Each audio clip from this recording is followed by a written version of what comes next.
ជំរាបសួរនាងខ្ញុំឈ្មោះចាន់សុពធីបញ្ញាជាសិស្សថ្នាក់ទី 12A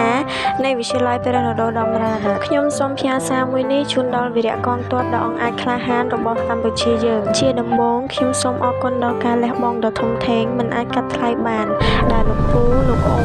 បងកងទ័ពដែលមានភាពក្លាហានក្នុងការឈរនៅសមរភូមិមុខដើម្បីការពារពួកយើងឲ្យមានសុវត្ថិភាពរស់នៅដោយសុខសាន្តហើយក៏សូមចូលរួមរំលែកទុក្ខដែលវីរៈកងទ័ពរបស់យើងបានពលីជីវិតលើសមរភូមិលះបង់សាច់ស្រស់ឈាមស្រស់ដើម្បីសន្តិភាពនិងបូរណភាពទឹកដី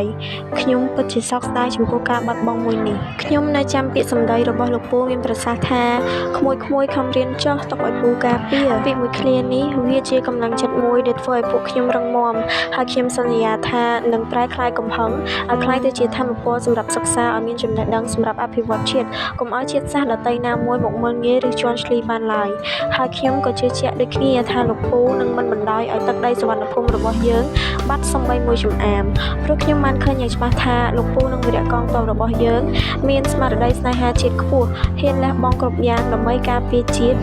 ជាចុងក្រោយខ្ញុំសូមជូនពរឲ្យវីរៈកងទ័ពរបស់យើងមានសុវត្ថិភាពឈរជើងនៅជាខែលដ៏រឹងមាំការពារពួកយើងនិងជារនាំងការពារពីសត្រូវថោកទាបដែលនៅតែឈានពីពួកយើងតទៅមុខទៀតព្រមទាំងត្រឡប់មកគេហដ្ឋានវិញដោយសុវត្ថិភាពនិងជ័យជំនះហើយខ្ញុំជឿជាក់ថាវីរៈកងទ័ពរបស់យើងនឹងធ្វើបានព្រោះពួកគាត់ខ្លាំងពូកែហើយខ្ញុំជឿជាក់លើពួកគាត់ Cambodia need peace